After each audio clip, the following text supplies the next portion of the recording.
Mi reflexión está denominada Transformados para Transformar.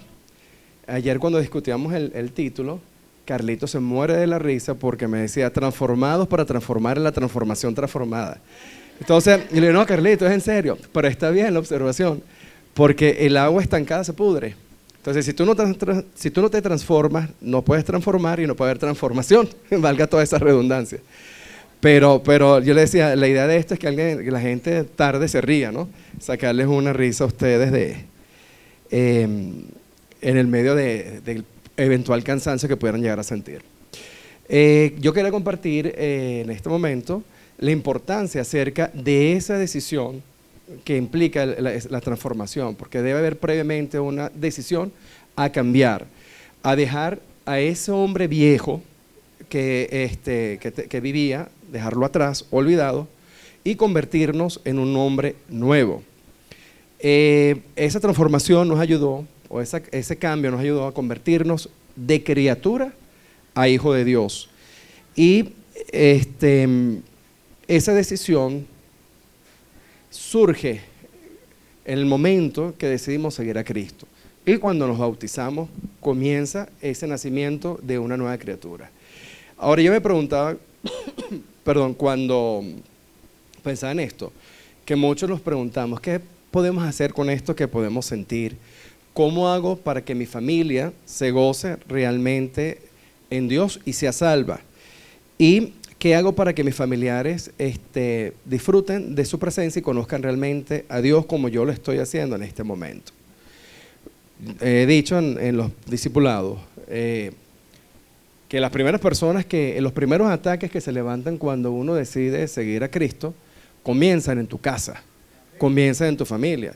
Y lo digo porque yo fui uno de los burlistas que fastidió a mi hermana cuando ella decidió seguir a Cristo. Yo le decía, ay, viene esta loca, fastidiosa, fanática. Y yo recuerdo que ella ponía música cristiana a todo volumen, y recuerdo mucho una canción que decía, no puedo parar de alabarte. Entonces yo me burlaba de ella, pero sí, puedo parar, darle el botoncito que se apaga.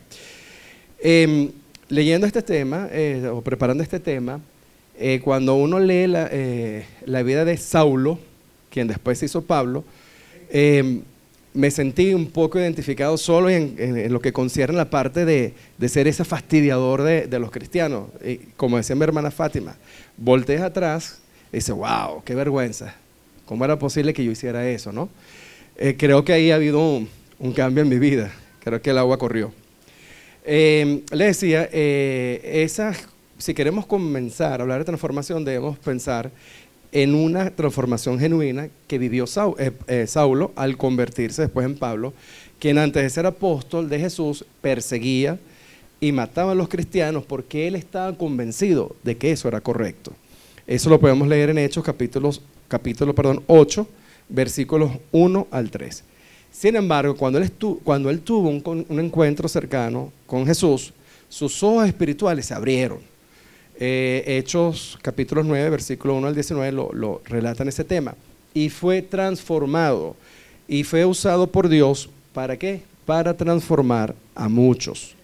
La Escritura nos enseña que inmediatamente después de ese encuentro que tuvo Pablo con Jesús y sus ojos se abrieran, comenzó a predicar.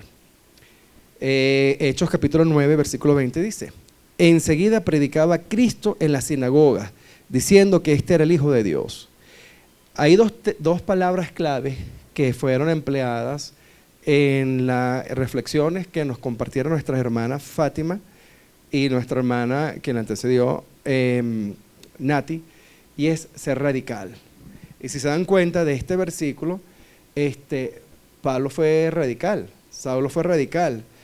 Esa transformación fue instantánea. De asesino, de perseguidor, se convirtió en predicador de la palabra de Jesús. Entonces Pablo predicaba a un Jesús vivo que había transformado su vida. Dice la palabra que se esforzaba porque la gente no creía en él, porque la gente conocía su pasado, sabía quién era él. Y dice la palabra en Hechos capítulo 9, versículo 22, lo siguiente: y muy pronto empezó a ir a las sinagogas para anunciar a los judíos que Jesús era el Hijo de Dios. Todos los que lo oían decían asombrados: pero si ese es el mismo que allá en Jerusalén perseguía y maltrataba a los seguidores de Jesús.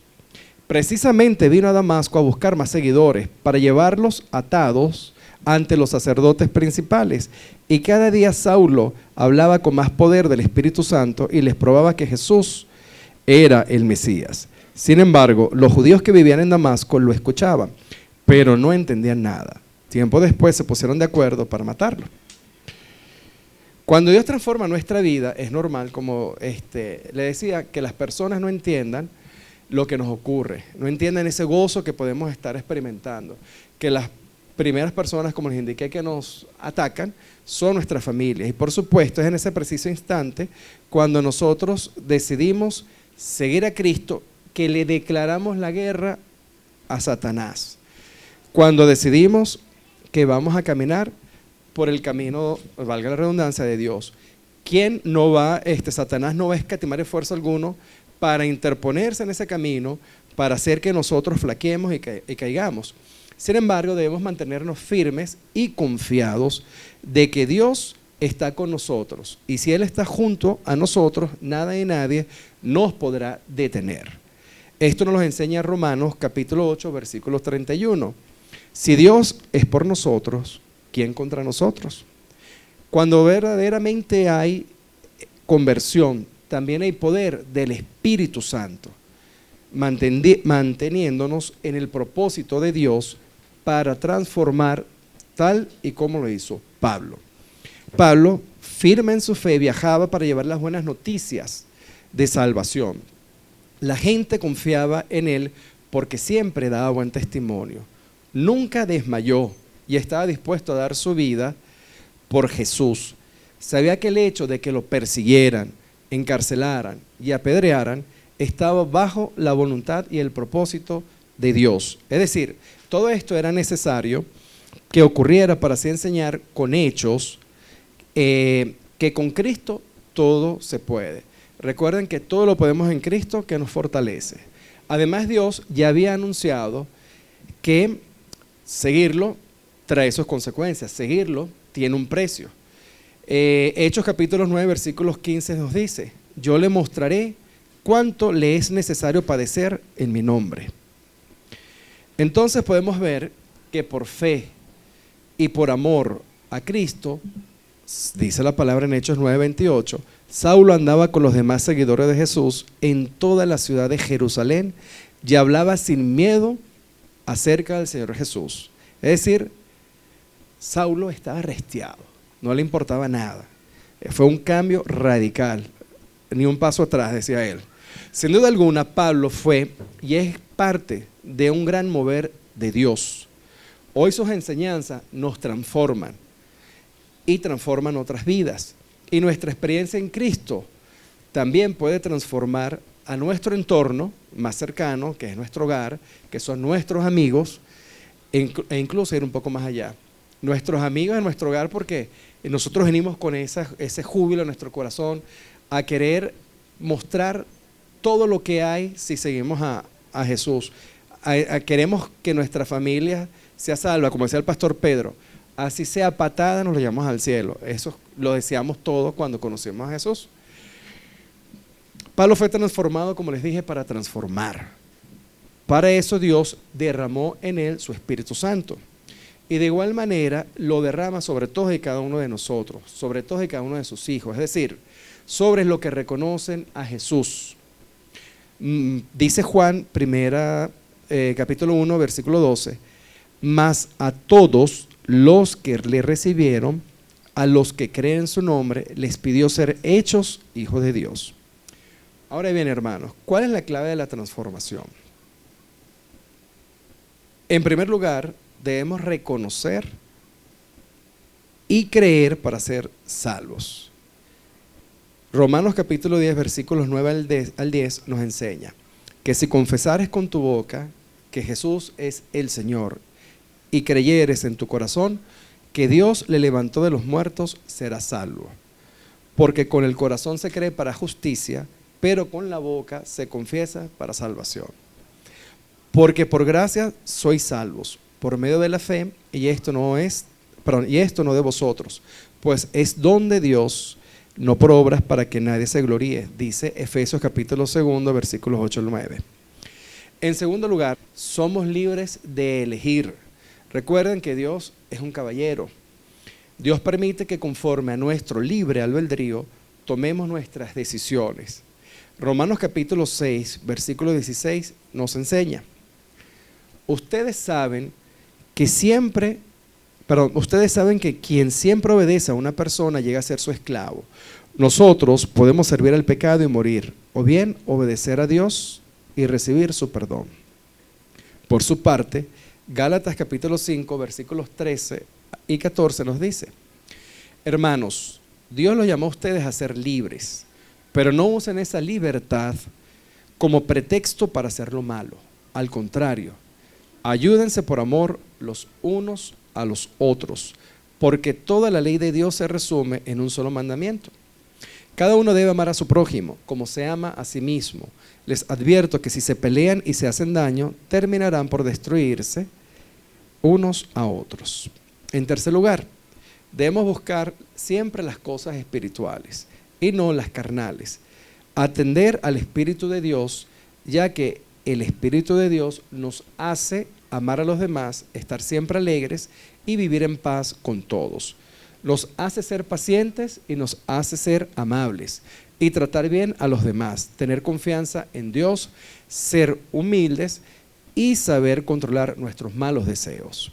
Si el Espíritu ha cambiado nuestra manera de vivir, debemos obedecerlo en todo. No seamos orgullosos, ni provoquemos el enojo y la envidia de los demás por creernos mejores que ellos. Gálatas 5, versículos 16 al 26. Pablo logró ser un instrumento transformador por 4 razones. En primer lugar, tuvo un encuentro con Jesús. Él le reconoció y creyó en él en su corazón, es decir, Pablo. En segundo lugar, no temió y acató el llamado de Dios, fue radical. En tercer lugar, predicó la verdad. Y en cuarto lugar, y no por ello menos importante, tenía la presencia del Espíritu Santo. Hermanos, para finalizar, yo les invito esta noche a dejarse transformar por Dios y verán que se convertirán en agentes de cambio.